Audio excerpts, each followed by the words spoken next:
All right. Welcome to another edition of the Edlow Podcast. It's just me. This is number 10 of the Just Me podcast that I end the month with. And so, yeah, I've enjoyed these quite a bit. It's nice. It's nice to not have to coordinate with a guest every once in a while and just be able to share my thoughts on various things. We've got a lot of questions. This month I did not get any like big email questions where someone had like this big glaring issue going on. So this will be hopefully a little quicker episode.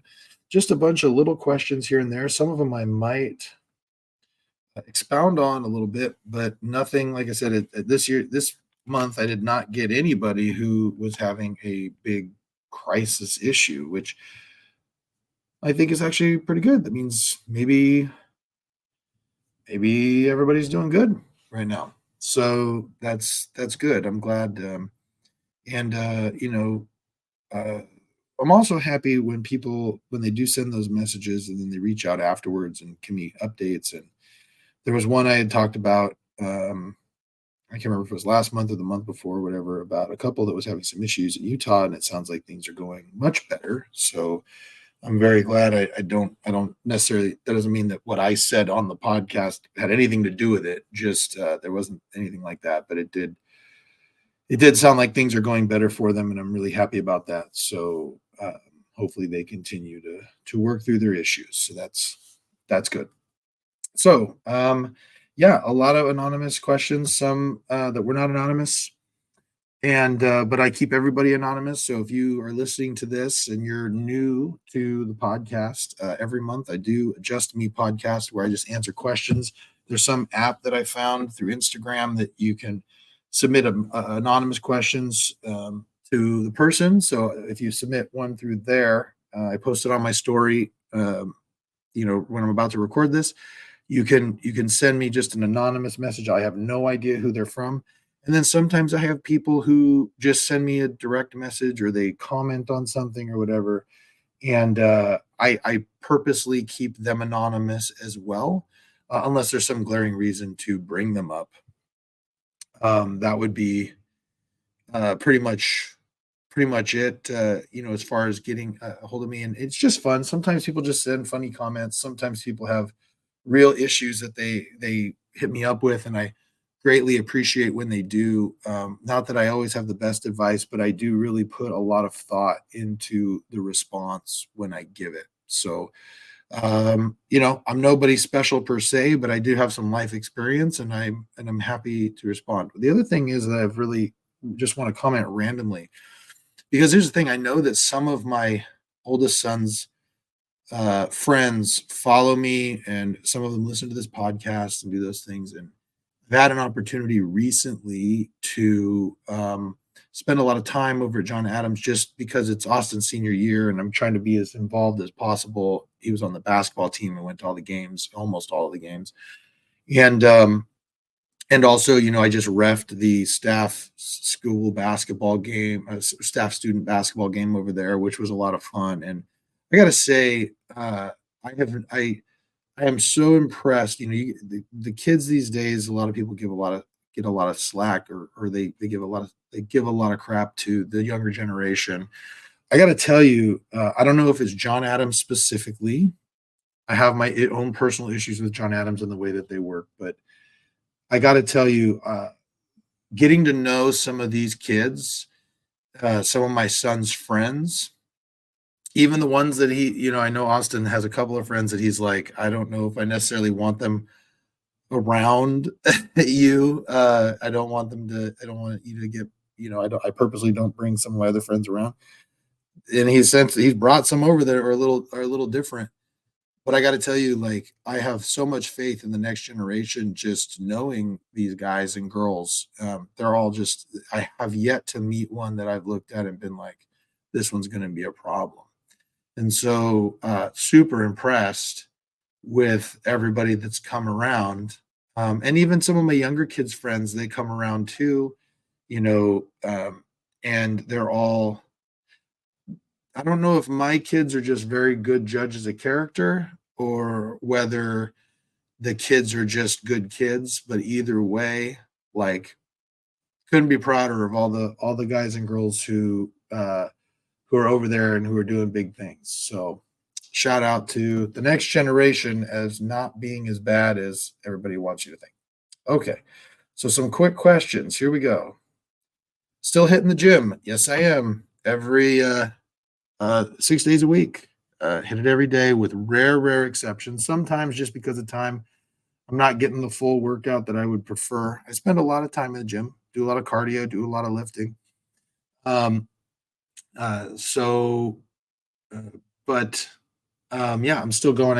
I haven't been as up on, posting the gym jam on my story. Just, I don't know, just kind of distracted a little bit. Work has gotten busy and life has gotten busy. And so it's been, but yes, still going 6 days a week, hitting every body part 2 days a week. So if you ever have any questions about that, hit me up. I love talking to people who are just starting because I've been there and I know how hard it is to get going. But once you get going, especially in the morning, if you're a morning gym person, it hits different. I was just talking to one of my best friends about this. Actually, he's trying to get having a little few health problems, and so because of that, he's getting into the gym more.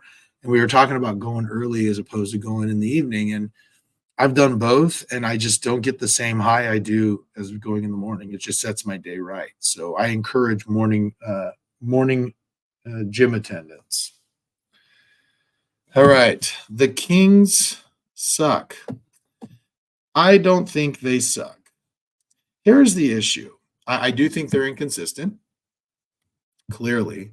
Very frustrating that they can go into LA and torch the Clippers and then come back to a depleted Miami Heat team without Jimmy Butler, without Tyler Hero, without Terry Rozier, who are three key players for the Heat, and get beat. It just seems to be something, and this isn't just like a 1 year thing, right? This has been going on for years and years and years, where they just play to the level of the team they're playing. Maybe that's good for the playoffs because if they make the playoffs, they're going to play a team that's good, and so they got to play to their level. And I got to say, I mean, one thing that was both frustrating and promising. I took my son Lincoln to the Heat game, and the thing that was so promising is, man, they switched to a zone in the fourth quarter for like, I don't know, 6 minutes and like shut down the Heat. I mean, shut them down on that zone. I was like, why are we not playing zone all the time? I know that's not normal in the NBA, but man, like it was hard defense. And it was the problem was is they were down by 20 points. And so they come back within like 2 or 4, but it just wasn't enough and they lose. And that's incredibly frustrating. This to see it's frustrating to see them show sparks of greatness on the defensive end and then still like somehow end up at 20 points down. I personally, I put a lot of blame on this on Kevin Herter, who has not had as good. I mean, he's never been good at defense. I was telling Austin, my son, when we go to the games, I go, watch, you can see it. He can't. He's just whatever reason he's not strong enough or fast enough, but he can't get past those backdoor screens. He either calls the switch late or he just doesn't fight through it. Doesn't fight through it right. But for whatever reason, the perimeter is just shot. And I put most of that on him and maybe even Harrison Barnes, who's just lost a step. Now it's different when Kevin Herter is hitting 3-pointers at an almost 40% clip, right? Like he's making up for it on the offensive end. But that has not been what's going on this year. He's been terrible. So I had I had Matt George on, and we talked about that on the podcast about how maybe some of that is a problem for management just kind of putting too much emphasis on the defensive end, which kind of stifled Harrison Barnes and Kevin Herter on the offensive end, maybe. But I don't think that's really it. I think for just some reason, this team is maybe cracking under the pressure of expectations. Last year, it was just whatever happened, as long as they made the playoffs, everyone would consider. If they made the play-in, everyone would have been like, that was a huge success, a big jump, right? Because we've been at the bottom of the heap for 16 years. But then we get to third, and now they're the ones talking about how they want to be contenders, and then they kind of, they really haven't made a jump. And the other problem is, just so everybody's aware, if you're a basketball fan, the West is white hot. I mean, like the West is really hard. The Clippers are, in my mind, the team to beat. I mean, the Clippers got better. The Lakers got better. OKC and the Timberwolves they're 1-2, like killing everybody. Denver's still incredibly tough. Phoenix should be. I mean, they're kind of coming up a little bit, but like Kevin Durant and Devin Booker and Chris Paul, if he ever gets healthy, or not, I'm sorry, not Chris Paul, Brandon Beal, if he ever gets healthy, like that's a tough team to beat. The Warriors have Chris Paul. Like all of these teams got stronger. The Kings, actually, their record is, I think, almost identical to where it was at the same time, and now they're in the play-in, whereas last year they were third. That should tell you something, right? And the roster is essentially the same. I think they're a little less consistent this year than they were last year.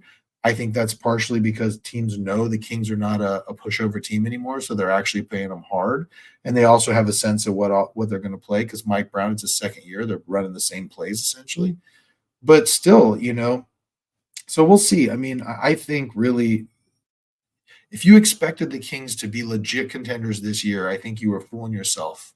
Last year was a bit of an anomaly, a step in the right direction, but an anomaly as far as where they were going. They were not the third best team in the West. They had the third best record, but the Warriors stomped them out, and you know that's expected, even though they were the sixth seed.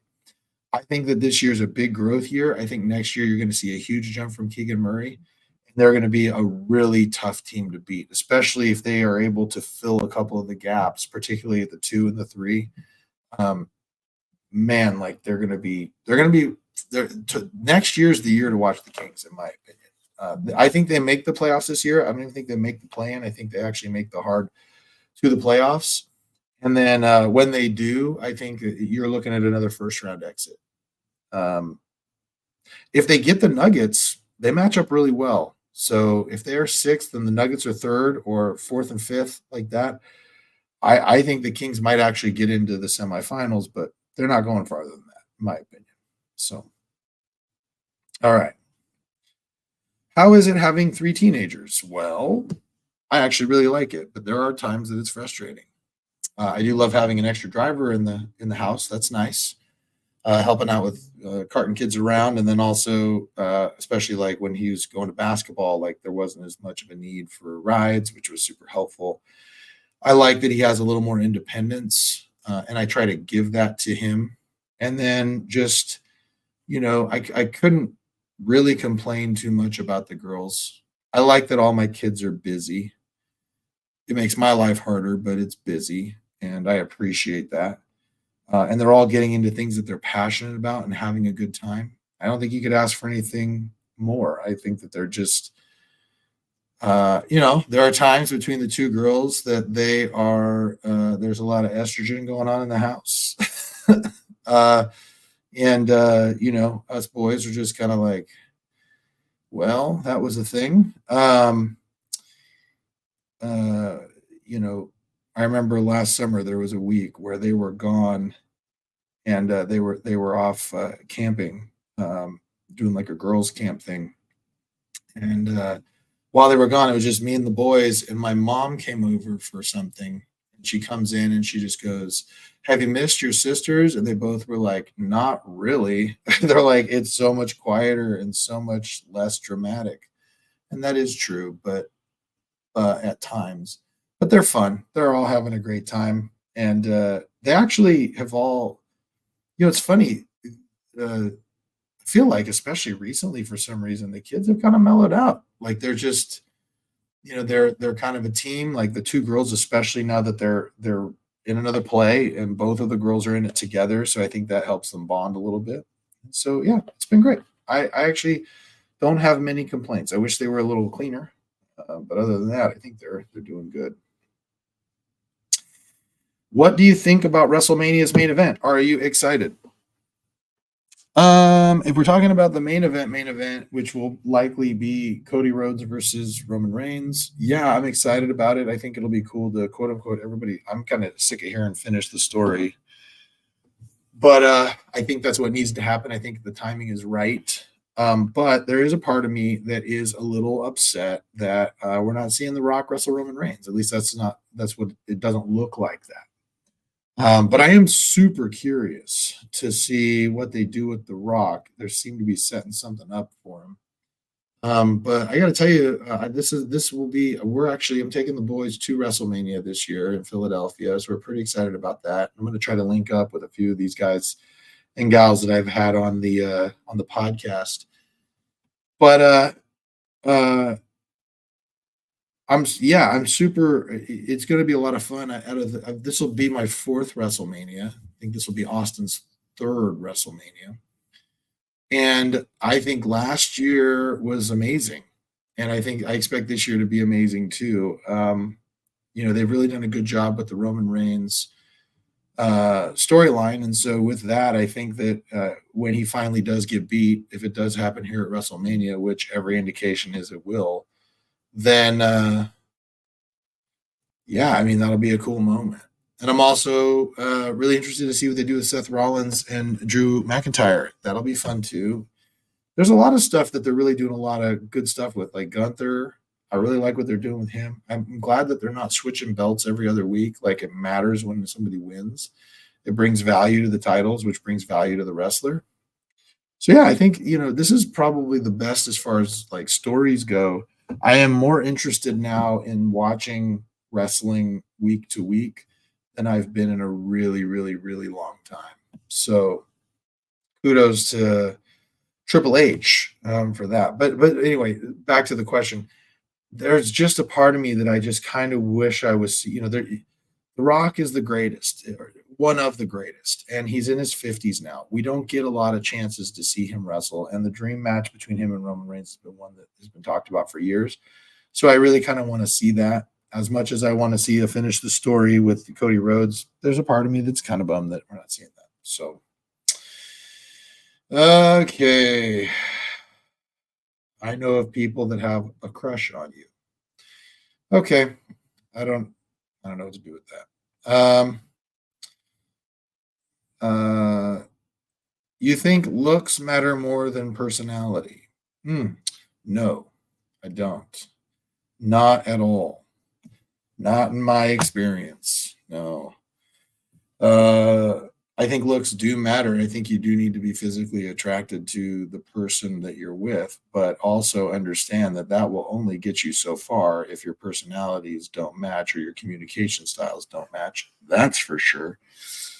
Um, yeah, I mean, you can have all the looks in the world, but if you're just a bad egg, or you're somebody who's manipulative, or you're somebody who's narcissistic, or you're somebody who has uh, who can't work through issues. And I mean that in a way of everybody's got a communication style, and it's all different. It's all one way or the other. And if they don't match well, or you're not at least willing to acknowledge your shortcomings, or you're not willing to apologize, or you're not willing to adjust the way you communicate for the betterment of your partner, and that goes both ways, right? Like if you've got one person who communicates one way and one person who communicates the other way, you can't expect one person to do all of the moving. But at the same time, if neither person is willing to move, or one person isn't willing to move, then you got problems, right? So I think personality is hugely more important. Now, but that's not to say that looks aren't important. You do have to be attracted to the person, at least in my opinion. Um, and attraction can come over time. I've had multiple friends of mine, and I don't understand this, but I've had multiple friends of mine who have told me that they were not attracted to the person that was their significant other at the outset, but then grew to be attracted to them based on their personality. So I think that your personality is the most important thing. And so hopefully, that answers your question, I guess. Let's see. What's next? Okay. Hey, you should reply to me. LOL.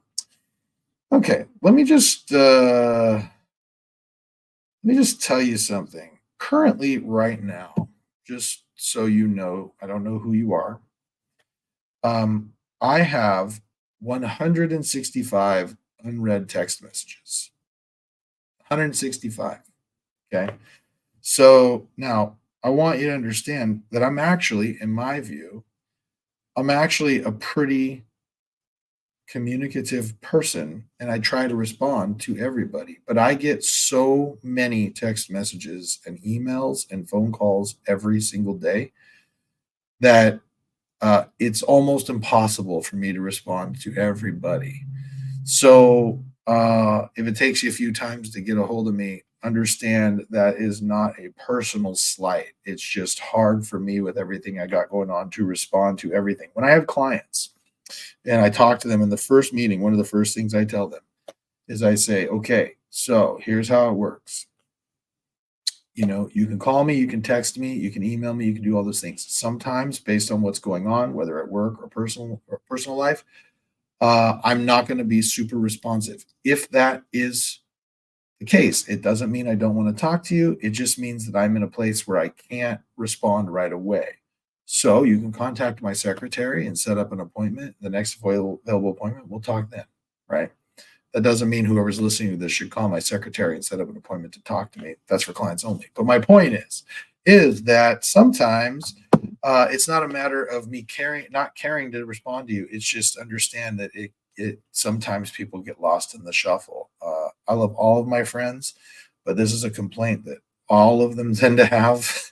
Clients come first, kids, clients, uh, they come first, and I try to respond to everybody as much as I can. Okay. What job would you do if you weren't paid? Oh, I don't know. I want to get paid for everything. Um, uh, I think I do enjoy podcasting. I do enjoy learning people's stories. I do enjoy having connections with people.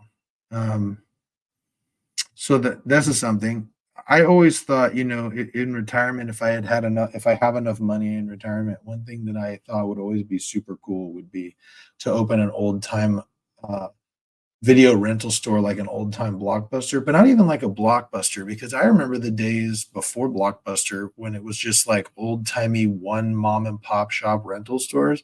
Those were my favorite. Like the people that were there every single day, and you go in and they just love movies, and you just talk movies and they make recommendations. I saw so many crazy movies because of just like these nerds at the 99-cent video clearance center that just like turned me on to trauma team movies and like Killer Clowns from Outer Space and Monty Python and the Holy Grail and like Evil Dead and just like Mel Brooks, like deep cuts of like Mel Brooks and Cheech and Chong, like the Corsican brothers. It, those movies are classics, classics. So yeah, just love it. So I would love to do that if I had enough money. I remember thinking to myself, I'm like, I don't even care if I make money doing that. I would just do it because it would just be so fun. So okay. What would you say are some of your strengths and weaknesses? I think my are generally, I do think I genuinely care about people. I feel like I'm not afraid of public speaking, and I'm pretty good at it. I think I'm an incredible salesman, which I think if you're a if you're a salesperson, you can pretty much do anything in life. I think that sales comes from just naturally being outgoing, but then also, quite frankly, like going out on a mission for 2 years really makes you not afraid of speaking in public and makes you very articulate because you have to have discussions about religion, which are very, very hard. I'm not afraid of rejection. That's a strength. That definitely came from the mission because you get rejected every single day, and it's almost a badge of honor. So those are some of my strengths. I also I'm very disciplined in a lot of places, um, and I'm not afraid of failure. So um, so those are all strengths. I think my weaknesses. I have a hard time with boundaries. That's a big that's a big weakness. Oh, one of my other strengths is I love my kids more than anything in the entire world. I consider that a strength because the more I hear people's experiences, the more I don't know if that's always the case. So uh, I can't imagine why somebody would not want to spend time with their kids. But you know, I guess if you resemble that remark, yeah, I'm talking about you. Anyway, okay, so weaknesses. Um, other weaknesses, the boundaries thing is one. Um, yeah, I mean, other weaknesses. I think sometimes I might care too much about what other people think. And it's really weird because it's not about like, look, I don't care if people like pro wrestling. Some of you people might have turned this off because I was talking about WrestleMania, right? I could care less if you're a Kings fan or not. I could care less if you like Metallica. I could care less if you're tired of me talking about those things, right? Rocky, I love it. You tell me you don't like Rocky, I don't care. It's amazing to me. The Karate Kid, I'll talk Cobra Kai all day. I don't care if you think I'm a nerd. I don't think if you care, or I don't care if you think that what I like is dumb. I like it. But there are other things that it does that really affect me. Like I do sometimes worry too much about how other people are going to perceive me. Um, uh, yeah, and I've worked on that quite a bit. I think the other thing as well is I think a big weakness I have when it comes to particularly like parenting and management and things like that is there's one way that has always worked for me. Uh, yeah, everybody who ever was like a parental figure, a coach, a mentor, they always went like so hard in the paint when it came to discipline. Like I think every white basketball coach I ever had was pretty hard, like screaming at you, yelling at you, telling you you're no good. Like, in pro wrestling, I remember there's so many people that would call you the quote unquote drizzling shits, right? Like, and it really wasn't that bad, but that was just kind of the thing. And me, I've always been the person to take that as like, okay, well, I guess I got to be better, right? Like, almost like a challenge. Like I take that when somebody says, "You can't do this, you're not good enough." I take that as a challenge, as a motivation to get me to do better or more, right? So there's that. Um, but the weakness is I think that I have a hard time understanding that not necessarily everybody responds to that the same way. So using my kids as an example, like Austin, I think he would tell you that I go hard on him. And I think there's a connection there, quite frankly. I feel a strong connection to Austin because I was the first. And so he's the first. And so I think I unfairly probably expect more of him than than some of the other kids and treat him differently than some of the other kids. And that's look, I think any parent who doesn't think that they treat everybody differently based on whatever happens or whatever is just full of it. We're imperfect, right? No, you're not going to treat everybody exactly the same. And so anyway, he has responded, at least recently, especially to that, right? That thinking, that thing. Still, but he's still more sensitive than I was when it comes to it, but he's responded well.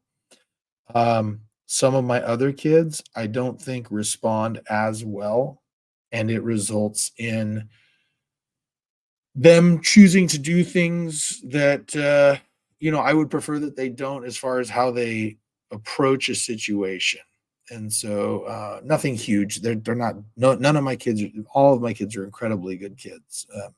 These are little nuances, but I just know like one of my kids in particular is so sensitive that, like, if I went at her, 5% as hard as I go at Austin, she couldn't take it. She just couldn't handle it. It's just too much for her. So I got to dial it down. I have to approach it a different way. And that's hard for me because it doesn't make sense to me, And so I think that's a weakness that I have worked very hard on um trying to fix. Another weakness of mine is I freaking love sugar. Like I am such a sweet tooth guy. I can't stop. Like I just and it's not even like like I eat all Reese's. You know what I mean? It's like I got a bag. I can't eat like a couple of Oreos. I mean, it's like a whole sleeve of double stuffed Oreos. You know what I mean? Like it's it's uh it's bad, right? Like um yeah, and my oldest daughter, she knows it, so she keeps baking and, "Oh, I thought you were on a diet," just that kind of thing. So yeah, that's a weakness of mine is that, I have a hard time, saying no to sweets for sure, and pizza, and tacos, and food in general. Okay, let's see. What is the best meal you've ever had? Oh gosh, that's a great question. Oh, the best meal I ever had. I don't know, like I don't know if I have a singular best meal I ever had, and someone might send me a message and be like, "Remember this meal? You said that was the best. Oh, you should have mentioned that on your podcast." I'm not thinking of like I'm thinking about just quality of food. Um, uh,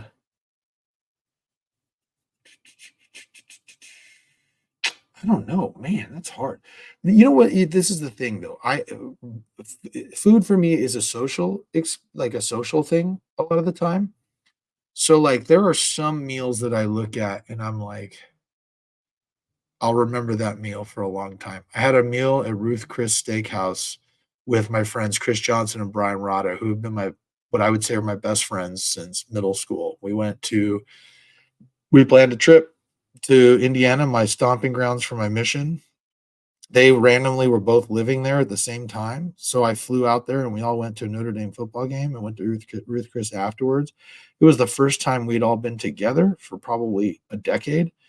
And it was just so cool to be there. And I also loved it because anybody who knows Chris Johnson knows he's a bit of a priss. You know what I mean? Like he only wears polo. He's really into really nice stuff, like all this stuff. And he was so appalled that I asked for A1 sauce at Ruth Chris. And I did it on purpose just to piss him off. And it worked and it was great. So that was a fun meal, just being able to reminisce with those guys. Um, I've had meals with, I've had meals with people that have meant a lot to me like that. But I think I would say my favorite generally, like what I like to do is um uh I like being able to go to a meal with like just my favorite person and just sit with them or like, one of my kids or whatever, too, or even all of them, and just sit down like at a Texas Roadhouse where, I love Texas Roadhouse. People know that's kind of my gig. So something like that. But as far as like a meal, like one meal where I'm like, oh, that was the best. I can't really think of one. Oh, here's another thing. Pet meal from childhood. For whatever reason, I just love having like dry salami, cheddar cheese, and wheat thins and making little sandwiches out of that. And just I could eat that all day. I don't know. Anyway, all right. So hopefully that answers that question. Um, all right. Did you really buy Rocky shoes? Yes, I did. I did. I bought Nikes that are painted all up with Rocky. They're not here yet, but I'm very excited about it, and I'd appreciate you not judging me about that. Okay. So there you go. All right. Please let's hang out soon. Okay. I don't know who you are. But yeah, I mean, I have limited time, but I do like sharing my time with people I care about. So if you're somebody I care about, I would love to do that. So, okay. Let's see. We'll skip off of this and go to a couple other places where people asked questions. All right.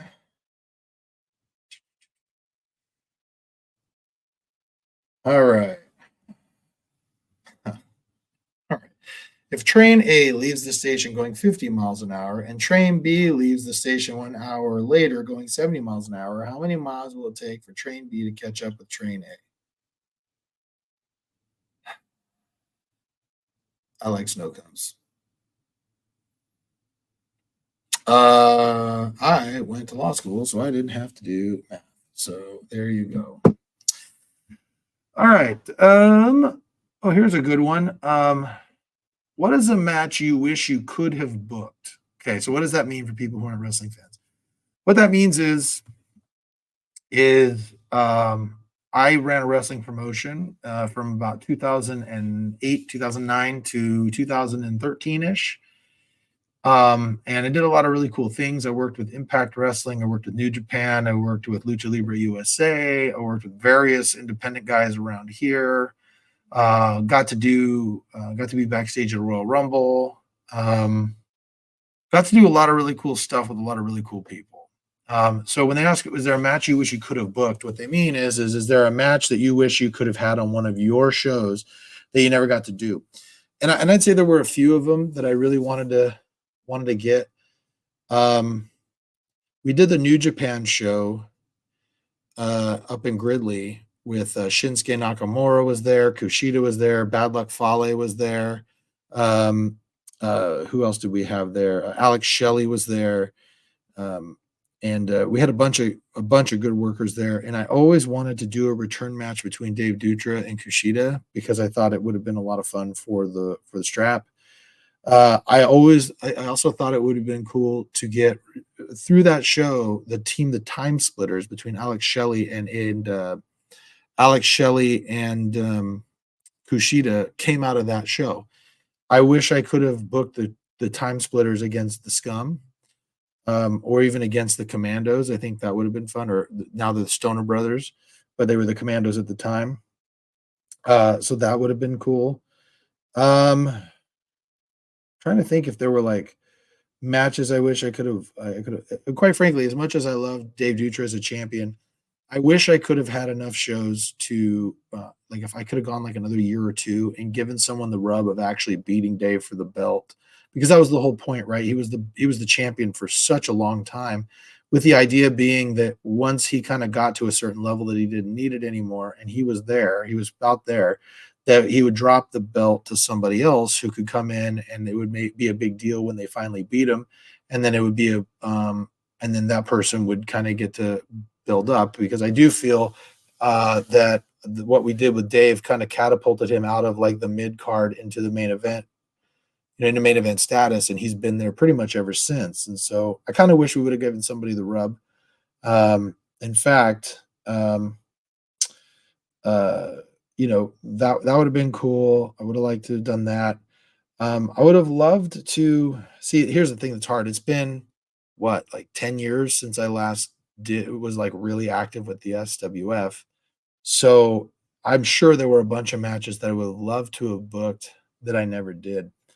But there are some things in the works. I've been thinking a lot about my own wrestling mortality, even though I just started wrestling again in the last year and a half. I don't know how much time I have at the age I am. But I've thought about doing one big kind of love letter to wrestling to Sacramento. I've been involved in the Sacramento wrestling scene since 1997, in one form or another. Wrestling, promoting, helping other shows, whatever. I kind of think that the time is coming that it's going to be, I mean, we're past 25 years I've been involved in some way or another. So I would like to do one big kind of like last hurrah and just say I've done everything I want to do and walk away. And that might be in the works. Stay tuned. List of dream opponents. I do have a list. I keep it to myself, but I can tell the person who sent the message that they are on the list. Here's the thing. There's so being 6'7" on the indie scene, you're kind of a giant, right? And I don't get an opportunity very often at all to actually it's funny, I'm actually getting messages, anonymous messages as I'm doing this. You don't get a lot of opportunity to work guys who are bigger than you. At least I have. And so there's only so much you can do with some of these smaller guys. Um, just because it doesn't make sense for them to beat me up or you know what I mean? I can't give them a lot of stuff. I can't do a lot of chain wrestling or I have quite frankly kind of pulling the curtain back a little bit. In some of these shows, I come away from the show and I didn't do much in the ring, which is fine. I'm big, so it's I don't have to do much. The spectacle is I'm so much bigger than the other guy, right? But at the same time, I kind of come away sometimes and go, guys, I can work. like I can chain wrestle. I can take this stuff, but it's got to be against somebody who's big enough that it makes sense that they could do that stuff. So there's a couple of guys out there that are bigger guys that I would love to work. Like Luster the Legend. I would love to get in the ring with him. I would love to get in the ring with Paula Zadora, who's been the 7-footer here for 20 years. Alex Ace, which hopefully will be happening, in the very near future. He's another 7-footer that I'm looking forward to. And there's a lot of guys on the indie scene, just friends of mine that I never got to work. It's a couple of the coolest things I got to do is I've worked some of my best friends, right? I've worked Alexis Derevko, who is probably, if not the first, one of the first guys I ever met in wrestling.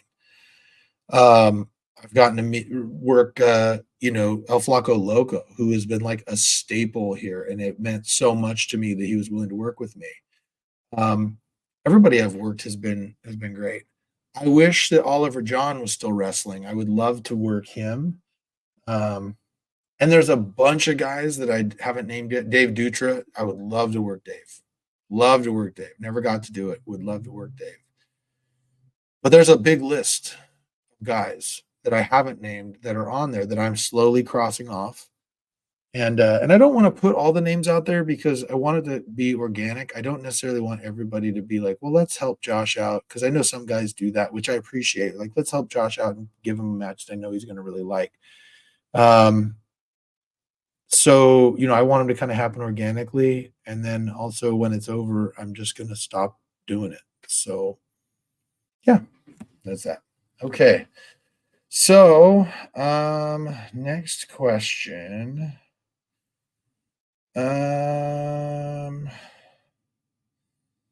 You're super genuine. I love that. Well, thank you. I try to be all the time. I try to be as genuine as I possibly can. Uh, let's see. How old are you again? I am 42. So there you go. And let's see. Okay. I just got a new one. Let's get together soon, please. Yeah. Same deal. I like hanging out with people, but time is limited. So hit me up. I'm sure we can go to dinner or do something. All right. Is everything okay? Huh. That's such a big question. uh you know, there is a lot about my life that is more than okay. There's a lot about my life that is really, really great. So I have a lot to be grateful for. I do. Um, Honestly, there's so much I want to say about. I know I sometimes allude to things that are going on in the background. So much I want to say about it, but it's just talking about it publicly would just cause more problems, so I don't. And so, I just, uh, I just leave it inside, which, quite frankly, sometimes it kills me inside, you know? Uh, and quite frankly, I hate it. I hate that there are so many parts of my life that are so good, and then, like, there is a part that leaves me so hurt and depleted all the time. And, I used to at times, like, long time ago, used to try at times to just say, like, it doesn't have to be good. If I can just get to content, right? If I can just fulfill my life with other things, or I can, do podcasts and become a wrestler again, and, just work a lot, and, like, you know, uh, go on fun concerts and take my kids and do all this stuff, that it could be fine. Why just blow up, why just blow it all up because of one area of my life? But, it's not possible, and it's hard. And so, is everything okay? No. No, it's not okay. And that's okay. Okay. Um, it doesn't always have to be okay. But there comes a point where emotionally you can't do it anymore. Morally, you're just exhausted. Spiritually, you feel dead. And it's like on the surface, everything seems fine, but inside it's different. And so people see the smile and they see all the good things, but they don't see the pain behind it. So yeah, like, if I'm being 100% honest, I'm pretty broken. I am tired, but I put on my war face every day and I go to war, because that's what we got to do. We just got to keep going. And sometimes it's just going to be like you're a robot, right? You're getting up, you're not feeling anything, and it's just you get up and do it over and over again. And one day there will be peace, but maybe that's not today, and that's okay. You just keep climbing. And so I have I have so much to be grateful for.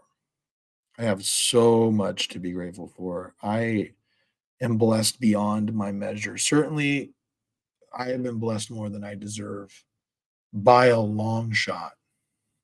But, you know, that's the thing. The interesting thing is, and I've been thinking about this a lot, especially this year, is I'm coming kind of towards the tail end of all this just all this stuff, this private stuff. Uh, I've been thinking a lot about what God expects of us. I have realized over the course of time, that I think I have developed a feeling or an idea that I think a lot of religious people, particularly in high demand religions, probably come up with. There's a scripture, I think it's in the Doctrine and Covenants, within Mormon scripture, that says something along the lines. I used to be able to quote it perfectly, but it's been a while. It said, "There's a blessing irrevocably decreed in heaven upon which all blessings are predicated, and it's upon obedience to the law upon which all blessings are predicated." Which basically says that it means that if you're being blessed because you're obeying God's law. So, like, I've kind of developed this idea that if things are going well, I must be doing things right. And if things are going poorly, I must be doing things wrong. But when you think about it, compared to, say, the scriptures, when you're reading in, like, the Book of Mormon, when you see Lehi, who is, by all means, he's a prophet and he's very well off. He's rich. He lives in Jerusalem. And God says, "Hey, Lehi, you've been successful. I want you to leave all your stuff, and I want you to go into the wilderness and eat raw meat for a while with your family, and then build a boat and go to this country that's your promised land, but you don't really know where that is. And by the way, two of your four sons, who grew up in Jerusalem, they're going to fall away, and they're going to make war with your other sons and try to kill them all the time. And that is going to be the story of your generation, your posterity." To then, that doesn't necessarily seem like it was like this great thing, right? And the first few chapters of the Book of Mormon is Nephi talking about how he saw much adversity, but was also blessed. So when you really think about it, there is not necessarily always a connection between blessings and obedience or the lack thereof. Sometimes bad things just happen. And there was nothing you could do about it. Choices were made, your choices, someone else's choices. They got free agency and they do things and they're horrendous things and they're terrible and they hurt you and they cause damage to you, your loved ones, to everyone around you. And there's nothing you could have done. And so sometimes God just puts bad things in our path for whatever reason to help us learn and grow and become the person that we want to be. Now, if you're in the midst of something, that might sound really terrible and make you ask why. I know I have 1,000 times. 1,000 times. Why me? Why I have to go with this? Like angry, we hear in the scriptures wrestling with God. Like I have had my wrestle a number of times. And I've just fallen on the idea of, well, this is what you signed up for. This is what life is. It's to come here, experience the good and the bad. And when you think about some of these bad things that happen, why does it hurt so much? I was just talking to somebody I know. It was actually a client on a wrongful death case. They were talking about how much they're hurt that their loved one was dead. And I told them, I said, listen, here's the thing that I've learned. Think about why it hurts so much. Why does it hurt so much? It hurts so much because you loved them so much. You had an opportunity with this person who I didn't know, who I didn't meet. You got the opportunity to meet this person, learn of them, love them unconditionally, have them love you. And now they're gone. And the hurt is there because you got to experience that. A lot of these things, the reasons why they hurt so much is because you had the opportunity to show and feel love towards somebody else or something or some passion that didn't work out. And in that way, in some twisted way, that makes life really, really beautiful. Like some of the hurt that I've had experienced has been because of the great love I've given out and not necessarily received in return. And um, in that way, like the capacity for love grows. And it makes the next time when you're not having to deal with those things better. So uh, I'm trying very hard to be vague and not pull the curtain far too far back on the life of the of Josh Edlow and the family. But there is a bright side to everything, including your pain. So if you're feeling it, just know that the sun will shine again, and it will make you a better person. At least that's what I hear. I don't know. What do I know? I'm just a I'm just an attorney, wrestling podcaster who answered a bunch of anonymous questions, and you know, grateful for you guys all following and listening. Because I'm nobody special. I'm not a celebrity. Um, just a guy who has a lot of thoughts and has tried to think deeply on ways I can help people. And I hope that this podcast, not this one in particular, this is really me just kind of rambling and having a little fun. But I hope that you've been able to pick and choose some podcasts that I've done with different people and kind of tried to learn a little bit of something about humanity, because I come away from each one of them learning so much about people and myself.